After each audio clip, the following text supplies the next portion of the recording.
Welcome to episode 2 of Before the Pros, a Chapel Hill-based podcast where we get the student-athlete perspective on NIL, NCAA sports, and all things college athletics. For those of you who don't know me, my name is Perry Becker. I'm a senior at UNC on the swim team. Today, we are joined by a not one, but two-time NCAA champion, a bronze and silver medalist from World Championships this past summer, and a 2021 Tokyo Olympian for the Mexican national team, diver Aranza Vázquez Montaño. Hi, everyone. Thanks for coming on the show, Aranza. Of course. Thanks for having me, Perry. Absolutely. I was first introduced to you when we were both freshmen, and the coaches were like, "We have this amazing diver from Mexico coming in December." And at the time, people in my class were saying, well, we already have great divers. How much better is this diver going to be? So you get here in December, we see you for like a week, and then you go to midseason. And it's like, oh, how'd the divers do at midseason? Aranza won everything. Everything. Okay, yeah, the coaches were right. She's fantastic. And you've just kept that success up. Going to the Olympics, and then more recently this past year, your success at ACCs, NCAAs, and then World Championships. Yeah. So let's start with that ACCs, when you swept everything. I swear I wasn't expecting that one. I feel like everyone has asked me about it. I'm like, I did not know I was winning platform. Like, I felt pretty confident on springboard. I'm a springboard diver mostly, but I do platform because of the points and helps the team and everything. And I had an injury like 2 weeks before ACCs on my hand. I was doing 10 meters and landed in the water, like didn't grab my hand. So I like bended my wrist like more, like I did like hyperextension. Mm-hmm. And I didn't do platform for the 2 weeks leading to ACCs, and not even like 5 meters, like nothing. And I got to ACCs. I was like, okay, 1 meter, 3 meter. I won both of them. Which I wanted to, because my freshman year I got second on 1 meter and won the 3 meters, and my sophomore year was a little challenging, so I only got third on 3 meters. So I was like, this is my year, like I have to do it. And so I won both boards, and I was on platform. Like, it sounds bad, but I didn't really care what I was doing. It was the last day. I was so tired. And as I said, like, I wasn't expecting great things as I had in practice. Like, my dives are good, and some of the dives are like the same ones from 3 meter, but like higher. And I just like, I was laughing during the competition, but like not like I was concentrated, but like laughing and like a little more relaxed than the other boards because I wasn't super pressure of winning. And I did my last dive. I knew me and the one that got second were close in the competition. But she's a platform diver. And I was like, oh, like she's going to win. So she did her last dive. It was an amazing dive. And I look at the board and I was like, okay, like I'm going to go down. And all of a sudden I see that she gets goes to second. And I was like, huh? I was so surprised. Like, I was waiting for the results, and like the diving team was with me at that point. Because you guys were on the other side of the pool. And they just start hugging me. There's pictures of me just screaming, so excited and so could not believe it. So yeah, ACC was a surprise, definitely. That was my best platform competition ever. Let's see how it goes this year. Well, that which dive was it that you hit perfect almost from my perspective? Yeah. I said I had never seen you hit a platform dive like that. I'd seen you hit 3 meter dives like that. But it was just, we knew you were on. Yeah. We were saying she's not going to lose after that dive. So it was probably either the second one or the fourth one. So the second one was, I'm still shocked that I did it that way. It's really hard, my connection. So when I jump and throw my arms to do fronts, my connections, me getting that speed on start spinning, it's not as good. So it takes me a little to start on that rotation. So on platform, it's really hard because it's literally just you throw your body and start flipping.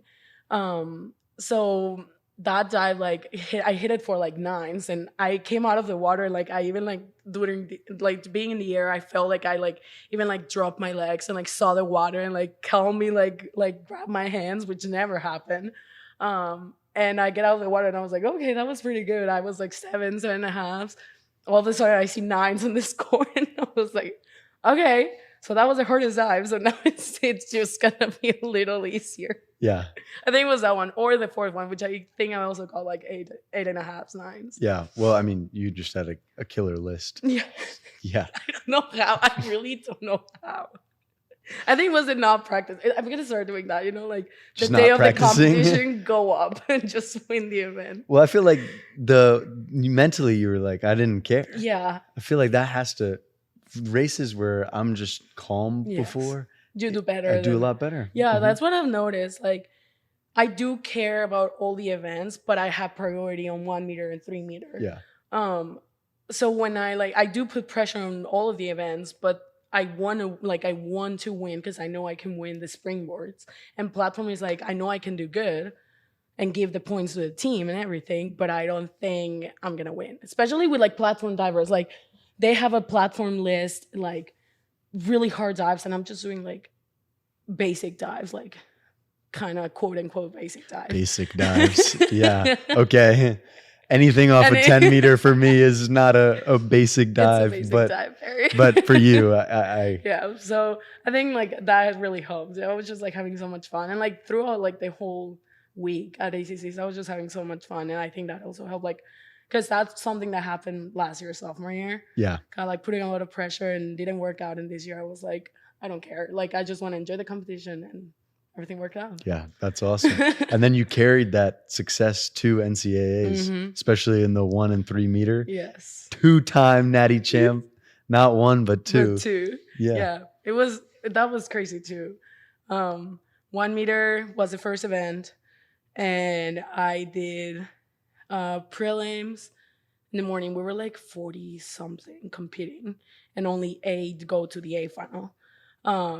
And I won the prelims, so I was sitting first to go to the finals. And during finals, I started with a really good dive, kept going. My 4th dive was, I think that's what like helped me a lot, because my 5th dive wasn't great, but my 4th dive is the best gainer one I have. Gainer is like facing forward but spinning backwards. And I like got like 9s and 9.5. So like that gave me a bunch of points. And then I got to the 5th one and messed up a little. I got like 7.5. But then my last dive was like the highest dive with DD with like degree of difficulty in my list. And I hit it. And because I had done a good list, I just like, I got in the water. You can feel how you land in the water, like if you're over, if you're short, whatever. Yeah. So I just felt that it was good. I came out of the water and I just like started smiling, and I started like getting out of the water and started bawling. Like, you knew right away. I knew right away. And then I saw my name like get like happening, because like I knew it was happening, but like seeing it on the board, like your name on the first place is just another experience. That's awesome. Yeah. And then like I saw all the team coming towards me, and I started crying, and it was a mess. Yeah. It was nice. No, that's really cool. Yeah. That's really cool. And then you guys went on to get 10th for the first time in over 20 years. Yeah. I mean, that's incredible. It was a great competition. Everyone did so well. Swimming and diving. It was the biggest diving team in a while. We were 4 divers going to NCAAs. So yeah, we all like gave everything that we had at that moment, and it turned out well. We got 10th. So, and like we talked about with ACCs, it looks like you guys had a lot of fun with that. Yes. Yeah. And that's key. If you can do that. Yeah. It's just like that's what like if you have fun, like everything is like you've been putting the work to get there, and just have so much fun that you're like enjoy everything. Yeah, the athlete that I look to who does that the best, or he's retired now, but Usain Bolt, before his sprints at the Olympics, would always just be smiling, just like chilling. Yeah, exactly. And then he would crush it. Yeah. So I think something that like, because I used to, when I was growing up, I used to like get so in my bubble. And like it will help, like that will help. Like during juniors, it was completely fine. Like never really mess up a competition like big time. Because even though I was putting pressure on myself, it wasn't like I didn't really realize or like didn't have the experience that I have now to like know what pressure can do or like how important some competitions are.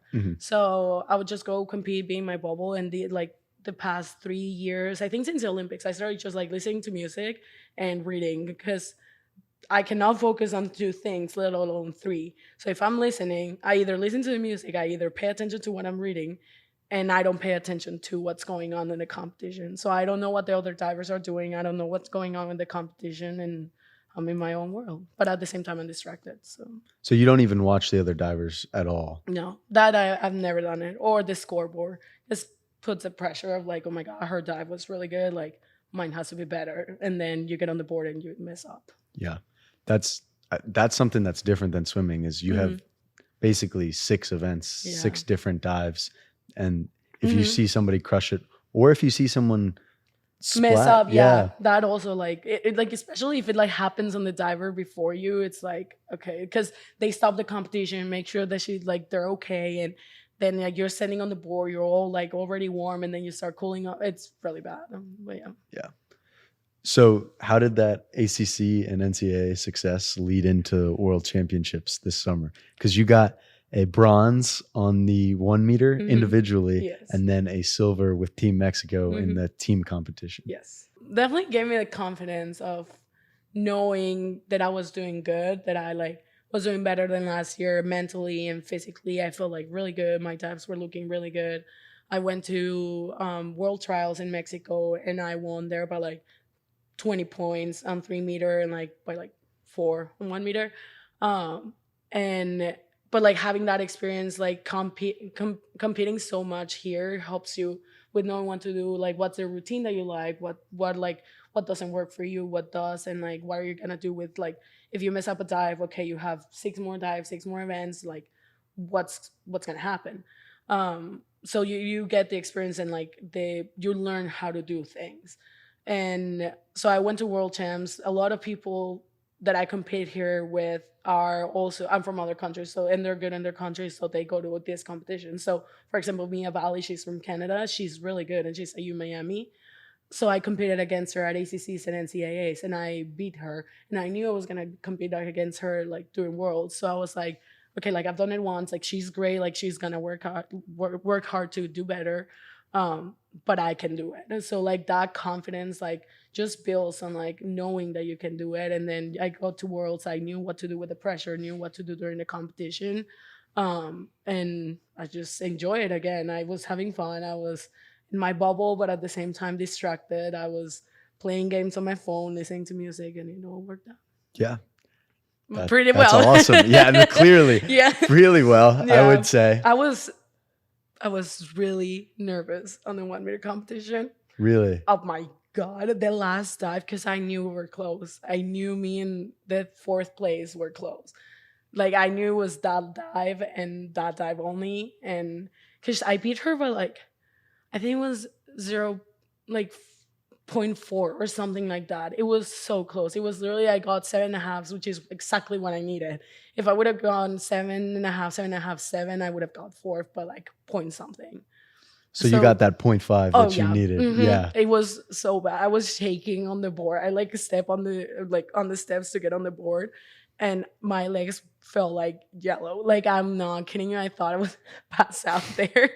And I got on the board and I was like, okay, you need to calm down, because if you don't, then we're gonna mess up. So but as soon as I did my first step, my legs were like, okay, we're doing it. So yeah, it just that's when that like muscle memory kicks in. Oh, yeah. You've done it thousands of times. Yeah. Yes. It just comes natural at that point. But yeah, I was shaking. I thought I was gonna die. Yeah. That's the thing with diving too. I feel like I would mess up a lot more because of nerves than in swimming. Yeah. The difference between missing a dive and missing a race. Yeah. If you mess up in a race, you might lose a couple tenths, maybe a full second, depending how long it is. But I feel like if you mess up in diving, you can. It changes everything. Everything. Because usually competitions are really close, especially when you get into international level, or here, like ACCs, NCAAs has a really good diving level. So you know that if you mess up, you're out. Like even if like the judges like you, like if there's bias, like you mess up, you're out. So yeah, it like affects everything. You're like, if you're too nervous, your body doesn't respond the same way. If you're too caught up in your head, you're not gonna respond the same way. So like, you really have to learn how to change that. Yeah, and you talk about the different judging. Mm-hmm. That's something I could not deal with. So swimming is objective. It is Yes. completely objective. There's a time. You either touch the wall or you don't. Exactly. Yeah. You know who the best swimmers Mhm. are, and it is 100%. But when you go to team sports, it's more objective. But when you Yes. go to judged sports like diving and gymnastic, it is really objective. Yes. So or subjective. Subjective, Yeah, yes. thank you. Subjective. Is there a difference between power and entry? Like if you look at Mhm. Alex on our team as an example, he's a very powerful diver Mhm. versus Anton who graduated last year. Yeah.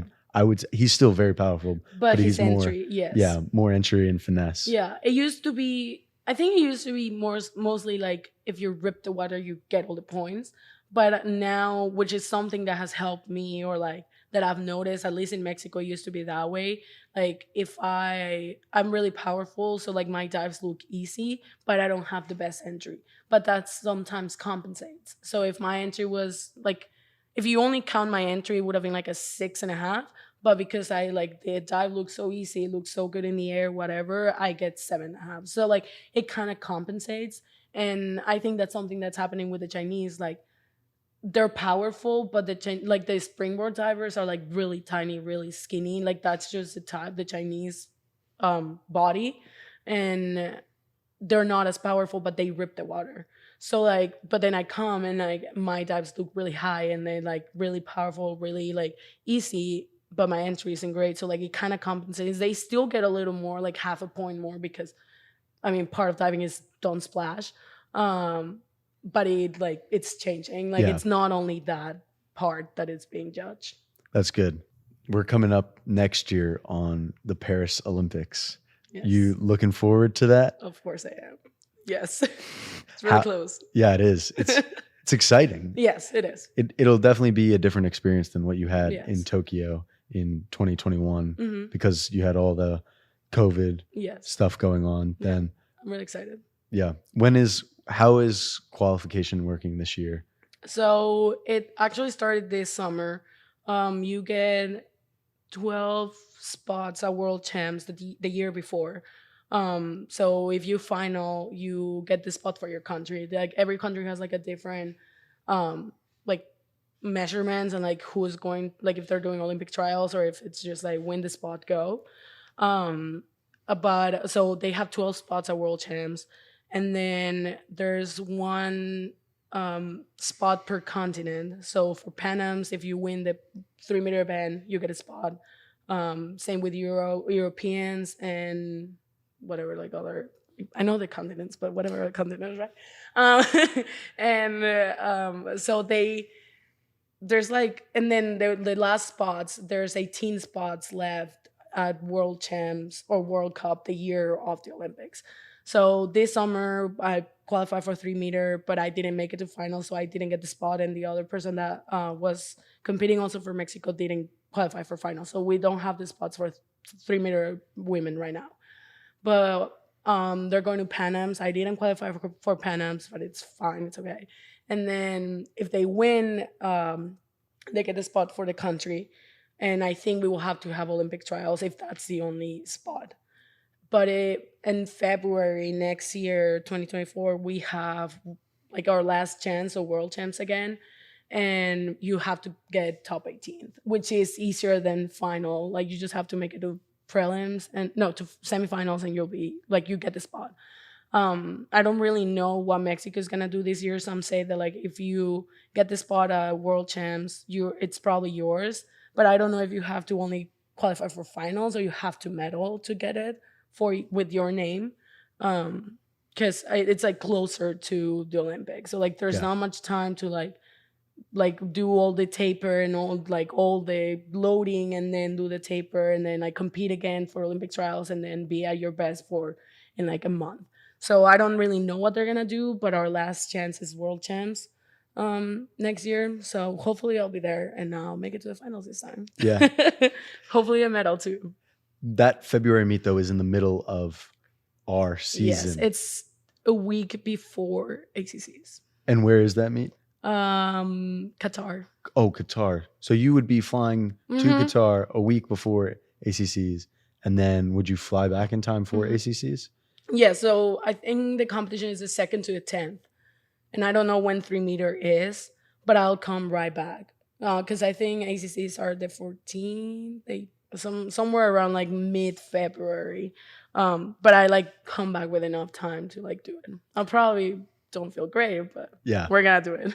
We'll push through it. Yeah, Patrick and I talked last week about how he doing a bunch of swim meets back to back is very taxing because he had to do that for qualifying for NCAAs, and then straight after NCAAs he went to Canadian World Champs trials. So that is, in diving, it's the same thing. Yes. Like doing, especially with that travel, Qatar is not. It's not around the corner. No. Yeah, I'm like, I feel like I can do it because I'm gonna come back as soon as I do my event, and 3-meter is always like the first events on the schedule. So I think I'll be back with enough time, and like, I mean, I just gotta push through it at that point. Like, if I go to World Champs and get the spot, get the goal, like it doesn't matter. Like, I'll come back and give my everything at ACCs and NCAAs, and then after NCAAs, hopefully I won't have to do Olympic trials, so then I have all that time to prepare for the Olympics. Yeah, and the Olympics for diving, they start in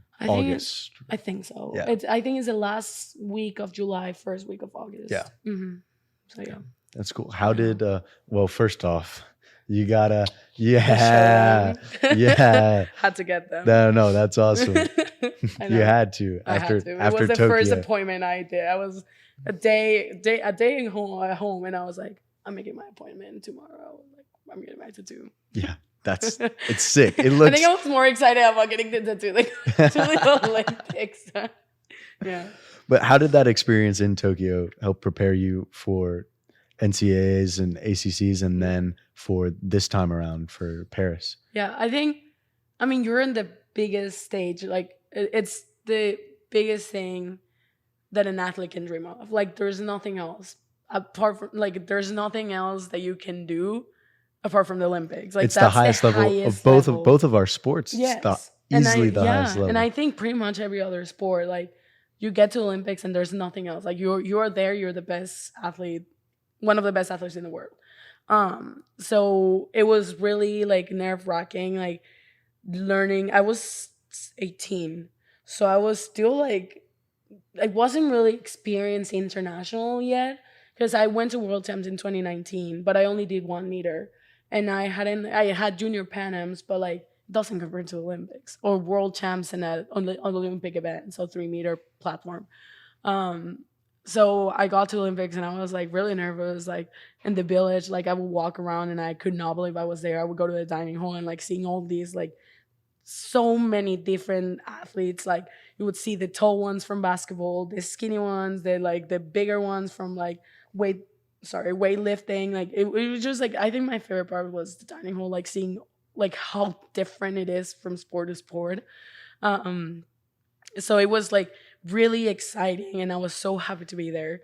And then the competition, I just did what I like did at practice. I was like really calm. Like, I was nervous, but I was like, I'm here. Like, you have nothing to lose. Like, absolutely nothing. You can go to finals and go to semifinals and you would still be winning something. The experience, the like people that I met, like people that I talked to. I started talking to people that I've seen in the other Olympics, and I'll be like, they'd be talking to me and I'll be like, why? Like, no.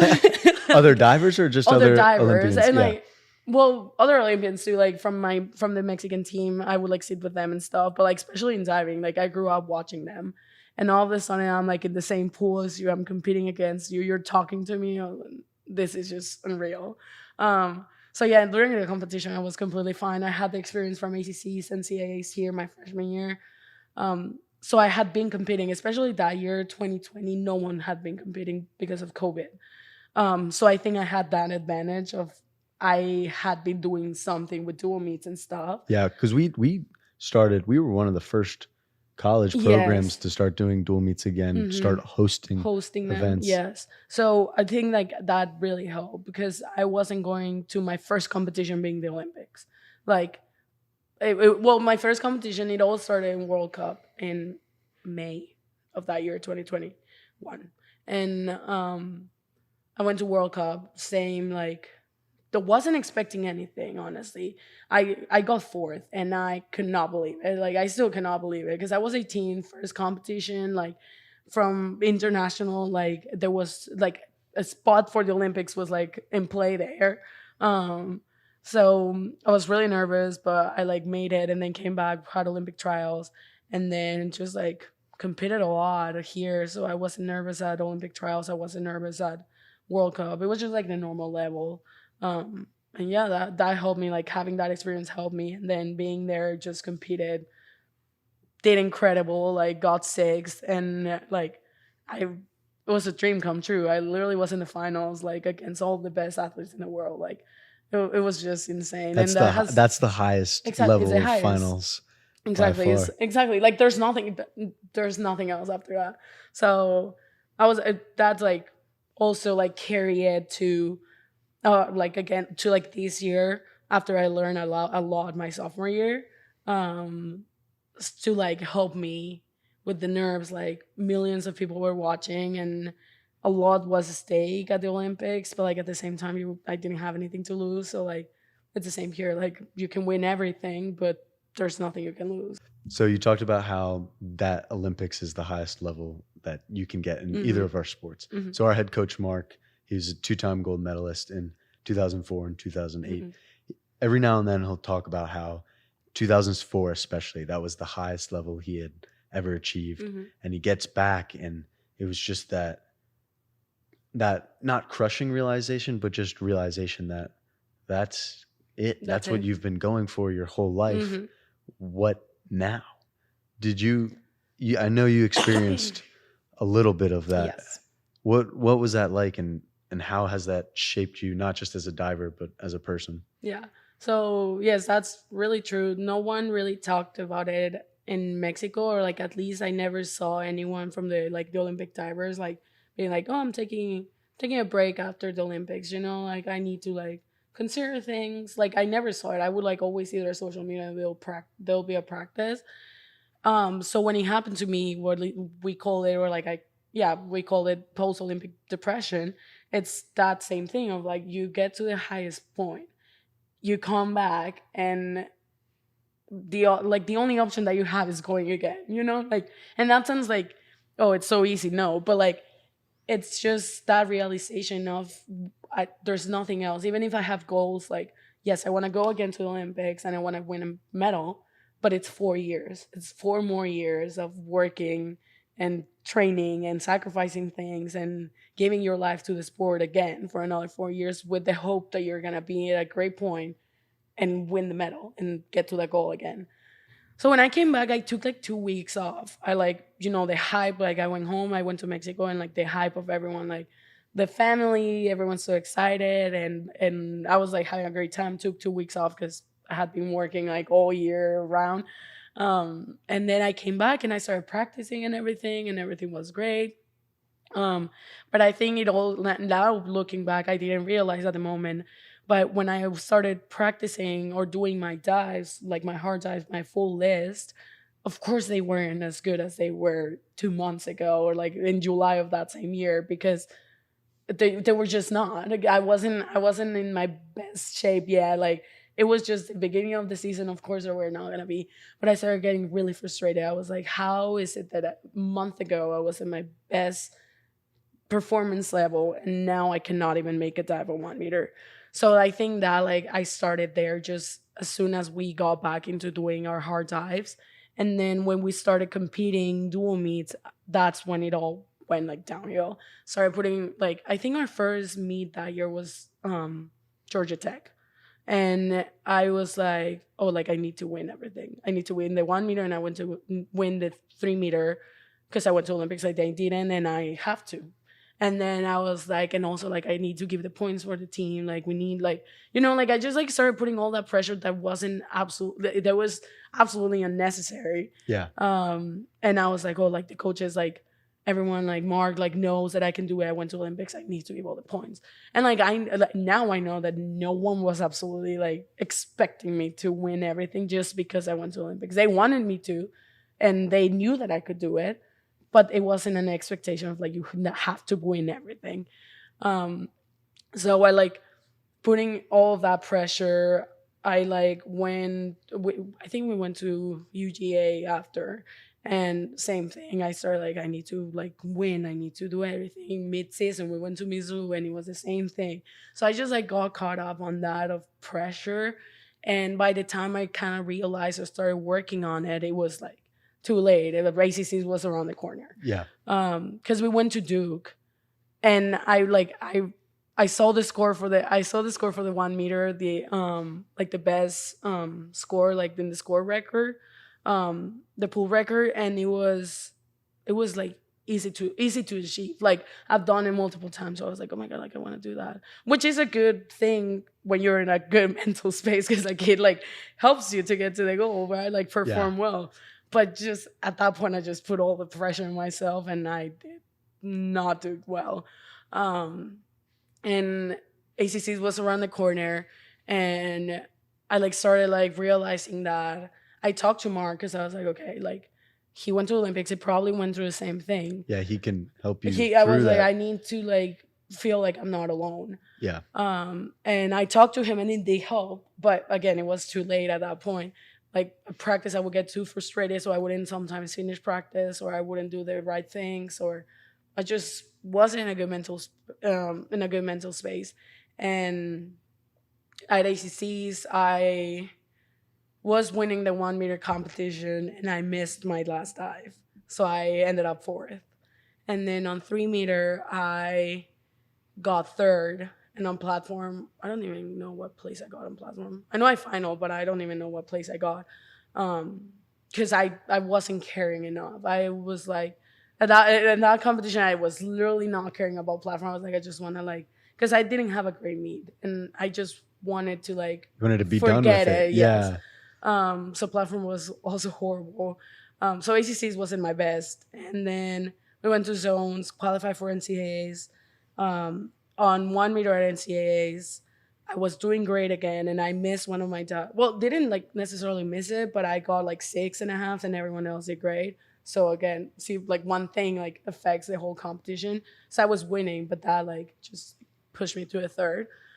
So I got 3rd, which was great. Like coming from that like mental space, I was like, okay, this is nationals. Like you did great. And then 3 meter happened. I didn't final. To the A final. I was devastated because I was like, how, like I went to Olympics on 3 meter, why am I not in the final, and all of that again. So after NCAAs, we had world champs that summer. I did not go to world trials. I did not go to world champs. I was like, I need to go home. So I went home for like a month and a half, which is also like I needed to be with my family, you know, like we only get like a week, 2 to go home during the year. So I like spent all summer there. Junior nationals were at my hometown that year. So I saw a bunch of friends, a bunch of coaches that I hadn't seen since 2020. So it was just amazing. It was great. Yeah. I was practicing. Food for the soul kind of thing. It was literally what I needed. I took a step back. Saw everything from outside. I saw world champs, and I was like, I want to be there. So it kind of also helped me of like, okay, do I want to completely stop, or like, do I want to like keep doing it? Yeah, you found that drive, that love for it again. Yeah. And then seeing everyone else competing and stuff, I was like, I want to do it. So I came back, and I was just like, I don't have pressure. I just want to do good. Because I want to do good. Like, I just need to. I have, I want to. I have to do it for myself. And that helped me. And my junior year has been the best year so far. So yeah. And diving's a little different than swimming. Maybe I would say it's more mentally taxing. Yes. you need to be mentally 100% there Mm-hmm. because it is more of a mental sport than Yes, swimming. it is. Yeah. So It affects, I mean, like you said, like sometimes when you're nervous in swimming and like you don't do great, like it kind of locks you up. But yeah, like diving is like you have to be in the right mental space to do good. So yeah, I learned I think I learned more from that post Olympic depression than like from the actual Olympics and from like the actual like competitions that I've had. Because you don't like when you're so high up, you don't really struggle with anything. Like you're like winning and winning and winning, and it's like, oh, like I can do it. It builds a confidence. But like as soon as something like you don't do as well as you thought you could do, or like as well as you were expecting, then you start doubting of your capacities in your sport. So I was like, okay, like maybe I'm not as good and stuff. So I just like this year I was like, I just want to compete and see where it takes me. So yeah, and and having it fun works with out. it. Yeah. Yeah. And I'm like I think this year has been the most fun I've had competing because I've been laughing during competitions, talking to people because like I said, like I used to just be in my bubble and I'm still concentrated, but like I try to take it a little easier so I can enjoy being in the competition. And now are you going to use what you learned after Tokyo for this upcoming Paris Yes. to help you? Yes. I actually I went to sports psych the other day because I was like, I'm cutting myself again, putting pressure that I don't need.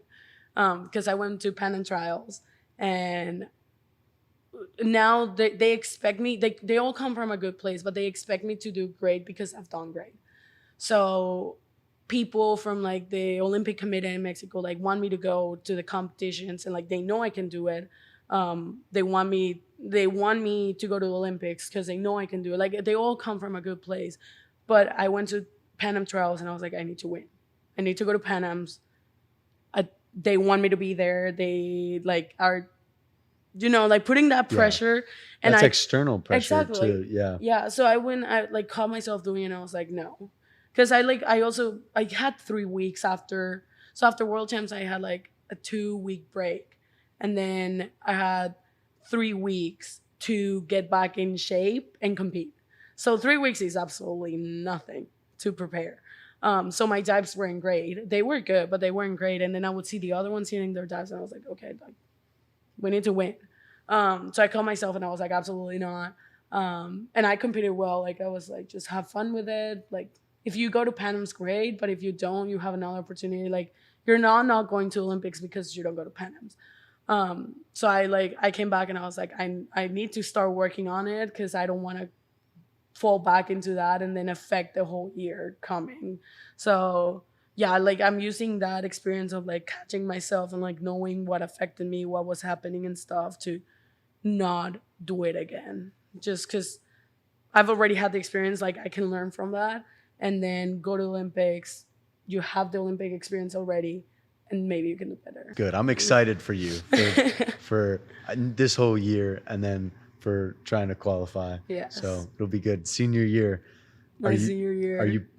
Is there gonna be another year? Do you know? Oh, I hope mean, so. you don't have to if you don't know. I don't know for sure. Yeah. But I think so. I hope so. Yeah, because we were the last ones with that fifth year. With that 5th year, yes. So yeah, I think I'll take it. Yeah, I don't think I'm ready to leave college and leave life. That's fair. I'll tell you, I'm not. I gotta figure that out. So. Yeah, I really want to say like because I want to keep doing diving professionally. Like, of course, I want to also I have my goals like outside of the sport, but right now I'm only 21 and I have hopefully many years ahead in the sport. So I want to go pro in diving and then figure it out from there. So I get an extra year here competing, learning experiences and everything. It's gonna help me for that. So. Yeah. Well, you mentioned going professional. So the nice thing about NIL with swimming and diving has been that sponsorship money that's mostly where the money is in our sport. You're not going to make a bunch of money winning events. Yeah. So that has been a big change now that NIL has come. And unfortunately for you, being from Mexico, you're an international student, which means you have the student visa. Yes. So you if you were to collect that NIL money, it would completely get rid of that student visa. So are you missing out? Do you know what you're missing out on? And have people come to you saying, oh, I want to do a deal with you, and you've just had to turn them away because of that legislation? After the Olympics, I gained a lot of followers on Instagram, and a lot of people started contacting me like, hey, like we want to do like, I don't know, like this advertisement post for ice cream or something like that. And I will have to say like, no, I can't. I don't know. I am missing out on things because sometimes, for example, if I were to reach out to Nike in Mexico, I could probably get a sponsorship with them. But I can't because it will be as if I'm working under a contract and receiving things. I think there's a part of the NIL where you can receive clothing, but you cannot get paid, and that's fine because you're not getting money and you're not like making profit. But I don't want to mess up with NIL right now, so we're not doing any of that. No, that's fair. I mean, we've seen the NCAA is very harsh on their giving out. You're ineligible now. You're ineligible. Yeah. Oh, yeah. So they don't mess around. Yeah, it is a great opportunity, and like I'm glad. Like, I mean, I can't use it, but like unless like at least everyone else can. Like, I think it's a great opportunity because, for example, like basketball players, like they make so much money from it. People that like have their Instagram accounts like growing and like making money from it too. Like that's great because like I mean you're only in college for 4 years and you're only an athlete for probably those years in college, and then you stop if you don't go professional. So like if you can make some profit from it, like just do it. Like sponsorships, like it also gives you like connections and people to talk to and gets you places. So it can set you up for life after sport too. But as of right now, most of the people making a bunch of money in NIL are definitely going pro in their profession, or they have a crazy following on Instagram, TikTok, social media. So that'll keep them. Yeah. That'll be their livelihood after they're done. Because they can keep doing it, like keep doing social media and everything, and just making money. Yeah. No, it's nice now that it's. Yeah, people are allowed to make money. I think I don't know how they can change it though, because it's like the whole visa thing and stuff. So I don't know if there's like, I don't know if they're gonna change the immigration law. Like I don't know. Like I don't think it's gonna happen soon, sadly, for international students. Because I think we can make money if I were to go to Mexico for a month and do sponsorships there. I can do it because I'm not in the States. Yes. But that's the thing. I don't have time to go to Mexico for a month and make money. So I saw something that said if you're an international student and you fly home or even go to your embassy, you can post from there and get paid for that post. Yeah. But you have to make sure you are out of the country. Yes. That's the only problem. Like as long as you're in the States, you cannot make money. Yeah. But hopefully they will change that because I know I met with we were in Charlotte this summer for an ACC SAC meeting and Commissioner Phillips was there. Yeah. He was talking about how he had been going to Washington, D.C. regularly to meet with Congress and the Senate to get new legislation around NIL. So hopefully they consider foreigners in that and give y'all the opportunity. Yeah. Because we're missing out. Like after the Olympics, like I could have done so much. Because I literally went from like 4,000 followers to 29 in a day. Like it was crazy. And like everyone was reaching out. Like if I would have reached out to someone like, hey, like you want to make like a deal or something, like it would have happened. So I am missing out, but like at the same time, like you just like gotta like balance it. Like I either want to be here and have the experience of competing here and having all the facilities and everything, or I just want to make money. Yeah. So well, hopefully this summer, if you do qualify for Paris, you'll be overseas. So I can probably do something there. Yeah. That would. And I'm staying in Europe. If I go to Paris, I'm staying in Europe for at least another month. I have to. I don't. At that point, I'm gonna be a 50. Classes can wait. Yeah. Because if they're paying me to go to Paris, I might as well just stay there. Yeah. Oh, absolutely. That's what I'm saying. Take your time off. Exactly. You know. Chill. Yeah. Like You've earned that time off after. Absolutely. And then hopefully a medal, and I'm retiring. I'm kidding. I'm saying if I win a gold medal, I'm retiring. There's nothing else. Nothing else. At that point, there's absolutely nothing else. That's fair. What's your other goal? Getting another one? You could be like Tom Brady. He always wanted one more. But like, no. There's a line between fulfillment and being totally driven, and I think you have to find that for yourself. Yeah. And if you know that, hey, if I get a gold medal, that's it. Yeah. I mean, that is the highest level of your sport, period. Yeah. And it's only once every 4 years, and it's the standard to get it is absurd. Yes. So. It's absolutely insane. Because if I win a medal, hopefully, knock on wood, I'll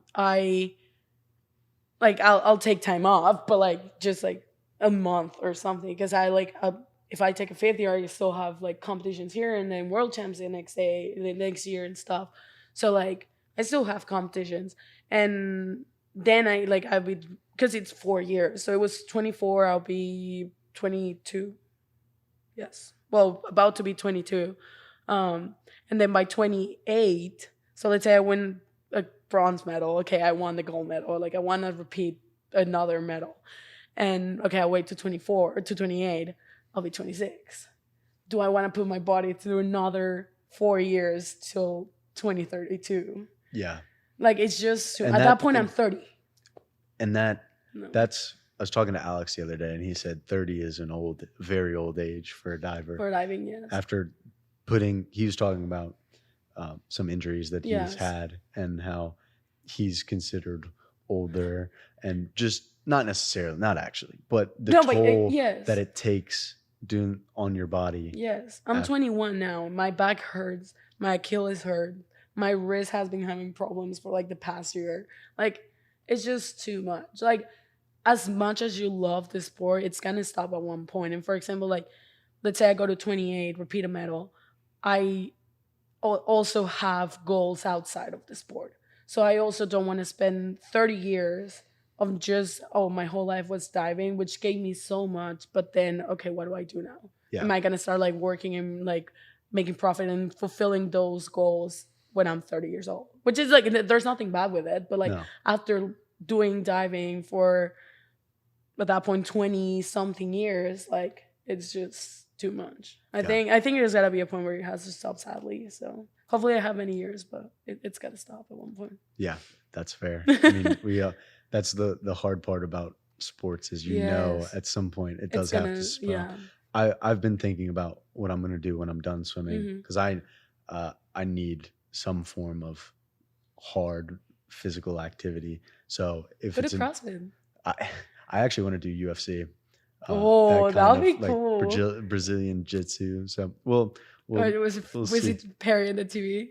Like, next thing we know, getting beat up. Yeah, that's what would happen. I'm chilling at home, and that's Perry. And 6 seconds, the fight is over. Okay, he's done. Yeah. So yeah, I get scared about like what's gonna happen after the sport, because like we've done the same thing for so many years, which has been wake up, practice, classes, practice, eat, homework, sleep. It's such a structure, like routine every single day. Even taking a week off, I feel like something is wrong. The universe is gonna collapse. Like I feel lazy. Yes, I feel like I do nothing with my life. I'm like done by 1 p.m. and I'm like, now what? Like I have homework, but I finish in half an hour. Now what?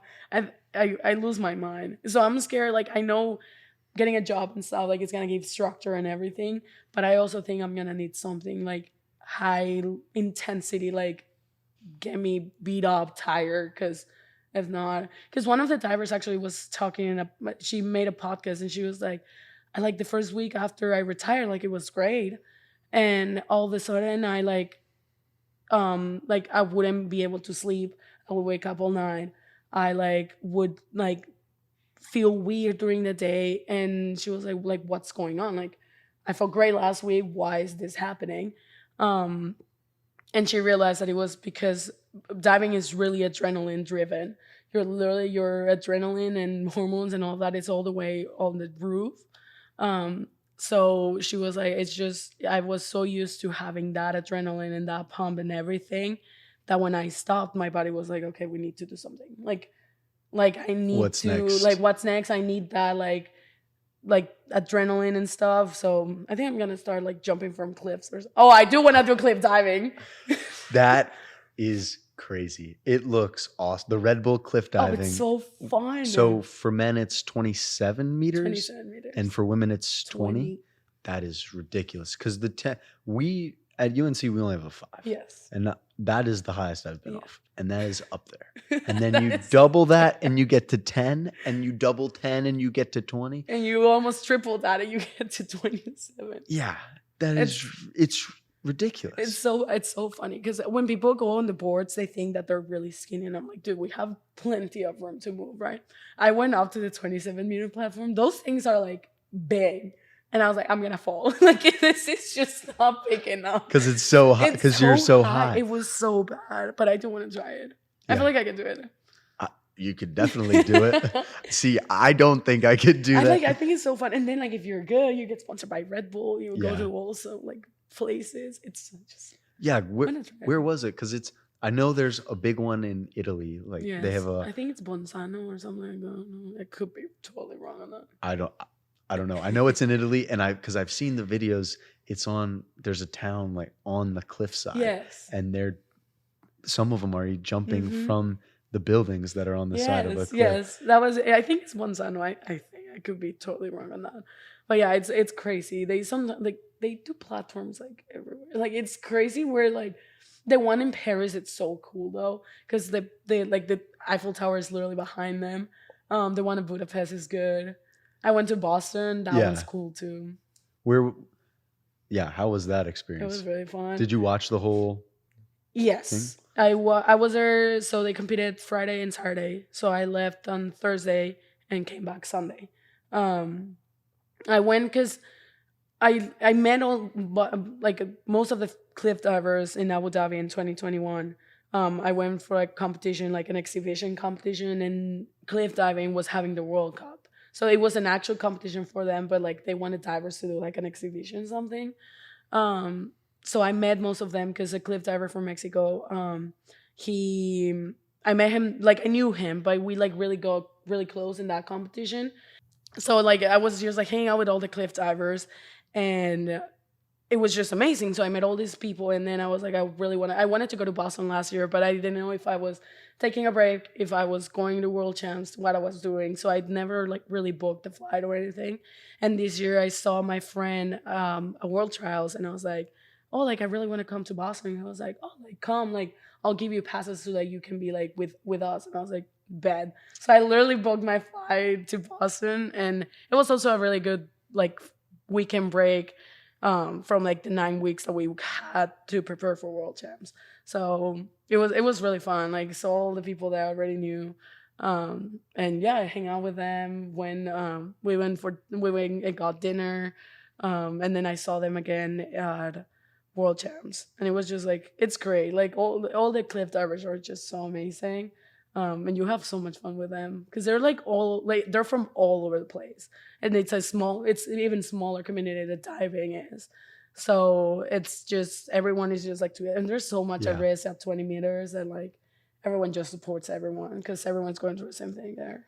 So my last question that I like to ask, because I mean, we talked a lot about the mental of it. For me, what gets me through when I'm struggling is reminding myself, as a kid, this was my dream. Swimming in college was my dream. At a huge university as well. Yes. So you really have achieved those dreams. Being here and going to the Olympics, medaling at World Championships, Natty Champ. So what do you have to say to those people out there who have similar dreams as you do? It's not impossible. It definitely takes a lot of dedication and a lot of work. You really have to love what you're doing, have the passion for it, but it's not impossible. Like I don't do anything out of the extraordinary at practice. I don't do anything that not everyone can do. Like, I don't do crazy stuff. I just do what my coach tells me. I try to do my best outside of the pool too. So get as many hours of sleep as I can, like be on top of my work, eat, like nutrition is so important. So it's not impossible. It's just, you just gotta have the passion for it. Like, I'm not a superhero or nothing close to it, and I can do it. Like, anyone can do it. You just gotta have the passion for it and go. It just, even if there's people, I had people in my life telling me that I was never gonna get to Olympics, or that I, like, my body type wasn't for diving. But like, it's, people are gonna tell you that you can't, just honestly out of jealousy.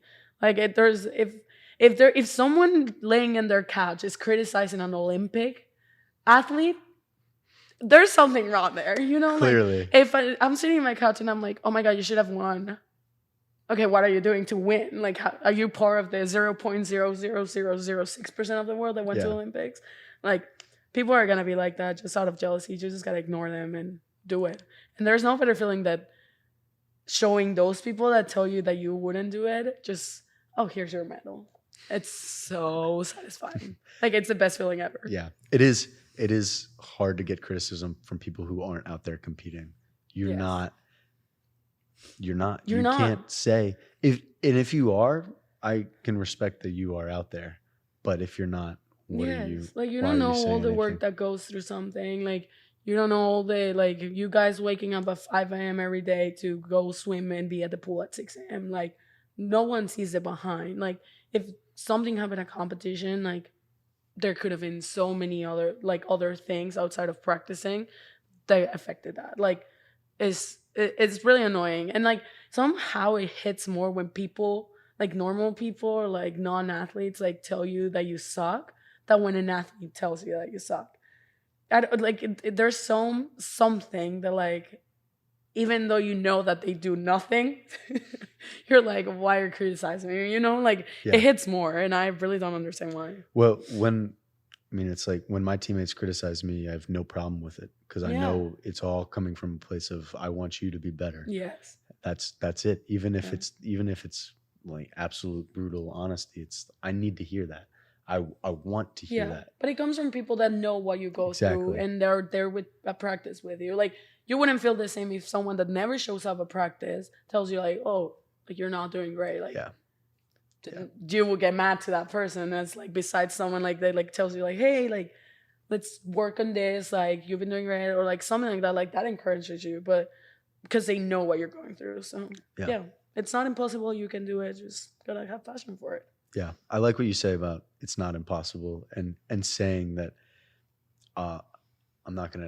you're not an ordinary person, but there's this quote, and it goes, God must have loved ordinary people because he made a lot of them, and it's everyday ordinary people do extraordinary things. Yes. So not that you're ordinary. No, I see your point. Yeah, because like, I mean, I'm literally like, I don't have anything that it's like special that like, oh my God, she has this, that's why she's good at diving. Literally grew up in like, it's the smallest town in my state, went to practice, and somehow I got good. Like, I just like, well, not somehow, I worked my booty off, but I just got where I am from an ordinary place, non like athletic background. Because sometimes that happens too. Like, parents were like super successful, and then like, oh, my kids are successful. They pushed the kid. Exactly. But my parents, like, literally, my mom is more in the arts side. Yeah. My dad, he did sports, but never like a professional level. So they weren't like aiming for me or my brother to be divers at all, or like get where we are now. Yeah. So yeah. And you talk about your brother here. That's awesome. It's amazing. Yeah. It's really funny. I think it's really good for him. He calls me, like, he needs to solve his things on his own, because he calls me for every single thing. And I'm like, bro, I've been here for 3 years. No one was here to call. Like, you can do it. But it's really fun. Like, it's really good. Like, seeing him, me as his big sister, just like seeing him like growing up and making his friends and going here and there and like making his plans and all of that. I just think it's like really amazing. So, that's awesome. Thank you for coming on the show. Yeah, this is awesome.